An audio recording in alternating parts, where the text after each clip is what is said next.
What you are about to hear is a story that was never supposed to reach the outside world. A conversation that happened behind closed doors in the quiet of a Montecito evening. A conversation between two people who have been through everything together and who are now navigating something that no amount of Netflix deals or palace statements or legal victories could have prepared them for. The weight of a life they chose, and the question of whether that life is still working the way they imagined it would. Hello, friends. My name is James, and you are watching Royal Daily Report, your #1 source for the most exclusive and most shocking royal stories on the internet. If you are new here, hit that subscribe button right now, because tonight we are going somewhere no other royal channel will go. The private conversation between Harry and Meghan that sources say happened last week. And if you have been with us from the beginning, you already know we never hold back, we never pull back. Let us get into it. And before we go one single word further, if you are not subscribed to Royal Daily Report, you are missing the most exclusive royal coverage anywhere on the internet right now. Hit that subscribe button, turn on those notifications, because this story is the most intimate and most revealing thing we have ever covered on this channel. Subscribe now. Let us get into it. Our source is someone who is close to this family. Not institutionally close, personally close.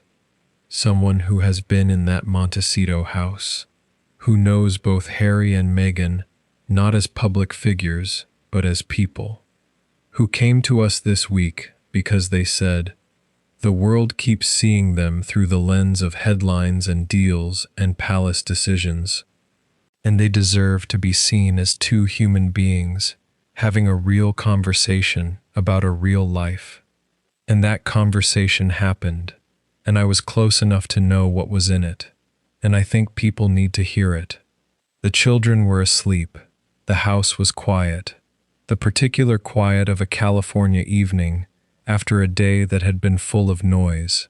Not the noise of children. That noise is welcome and ordinary and grounding in the way that domestic noise always is. The other noise, the noise of the week, the court verdict, the coverage, the commentary, the palace silence that somehow manages to be louder than anything the palace ever actually says. All of that noise had been present all week. And now the children were asleep and the house was quiet, and Harry and Meghan were sitting together in the way that two people sit together after a long week, when there is nobody performing for and nothing to manage, and the only thing left is the truth of where they actually are. Harry spoke first. He does not always speak first. Meghan is usually the one who names things, who finds the words for what they are both feeling before Harry has located them inside himself. But this time, Harry spoke first.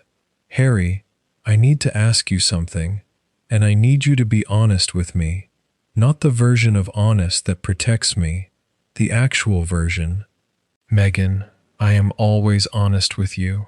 Harry, I know you are. That is why I am asking. Meghan, are you happy here with this? With the life we have built, are you actually happy? A silence, the kind of silence that happens when a question lands somewhere real. Meghan, why are you asking me that tonight, specifically? Harry, because I watched you this week. I watched you absorb everything that happened. The verdict, the coverage, the way our names were in every headline, for all the wrong reasons again. And you kept going. You kept being present and managing things and looking after me and looking after the children. And I kept thinking, is she okay? Is she actually okay? Or is she just doing what she always does, which is holding everything together so that nobody around her has to feel the weight of it? Meghan, Harry, I know you are strong. I know that better than anyone.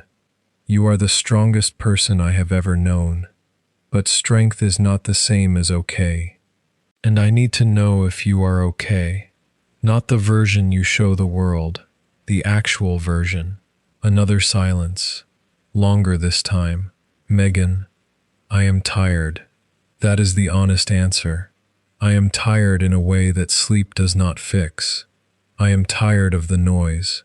I am tired of being a conversation that other people are having about us.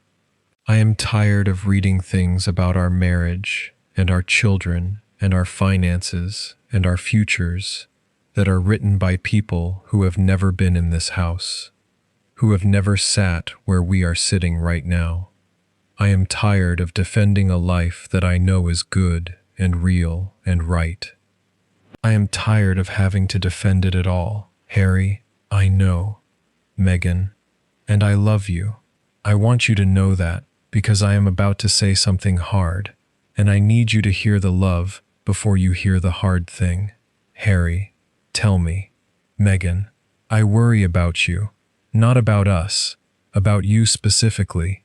I watch you carry this family history, this weight that is not just ours, but is your father and your brother and your mother and everything Diana represents and everything the institution represents. I watch you carry all of that, and I watch you go to that country and come back diminished every single time, a little more diminished than when you left. And I am frightened of what happens if we keep going back. If you keep going back, and each time you come home with less of yourself than when you went.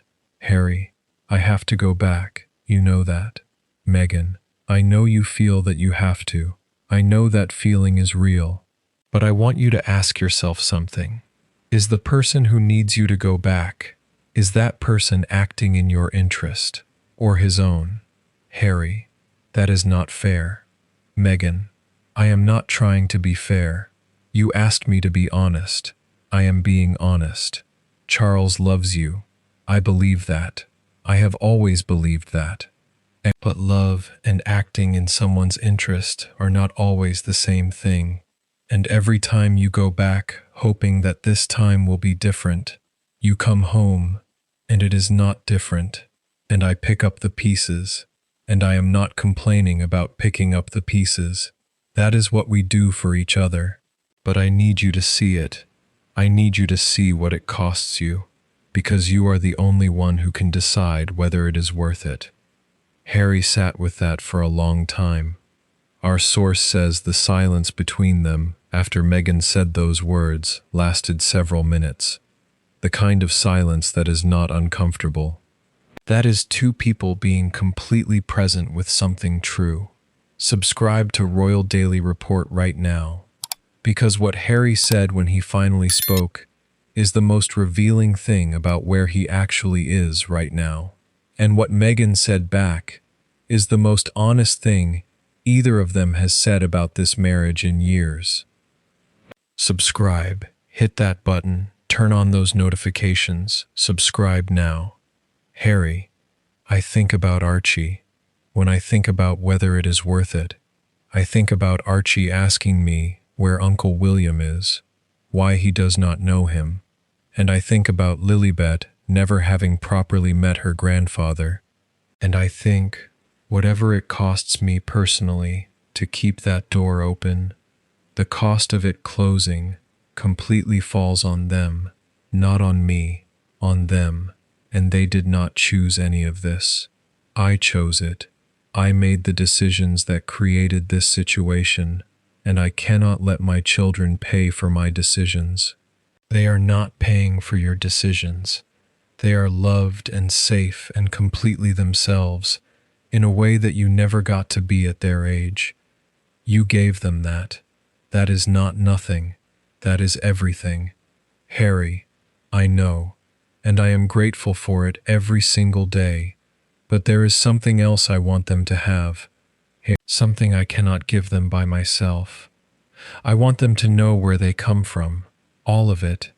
The complicated, beautiful, broken, complicated history that is their family.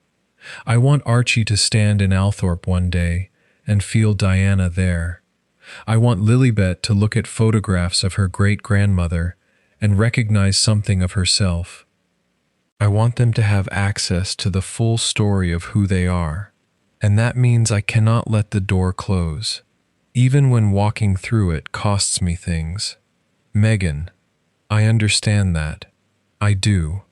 I am not asking you to let the door close. I am asking you to notice what the door does to you every time you walk through it, and to be honest with yourself about whether the version of access you get is worth what it takes from you. Harry, what if it is worth it and it costs everything? What if those are not mutually exclusive? Meghan, then we deal with everything together. That is what we do. That is what we have always done. Harry looked at his wife, this woman who had given up her own life to build a new one with him, who had walked into the most hostile environment in the world and had survived it and had rebuilt and had never once, not once in all the years since, told him she regretted it, who was sitting across from him in the quiet of their California home, telling him hard things because he had asked her to, and because she loved him enough to not protect him from the truth. Harry, I do not tell you enough how grateful I am, not for what you do, for who you are, for staying, for choosing this. Every day you choose this, and I know it is not easy, and I know there are costs I cannot fully see, and I know that you absorb things for me that I do not always acknowledge absorbing, and I am grateful, more than I know how to say properly. Meghan, you just said it properly. Harry, Meghan, are we okay? The two of us. Underneath everything, are we okay? Meghan looked at her husband. Our source says she did not answer immediately. She let the question sit in the room for a moment, and then she said something that our source told us they will carry with them for a very long time. Meghan, we are the most okay thing in my life. Everything else, the noise, the headlines, the palace, the brand, the deals, the legal cases, all of it, that is weather. It comes and goes, and sometimes it is brutal, and sometimes it is beautiful, and mostly it is just noise. But us, in this house, with those children sleeping upstairs, this is not weather.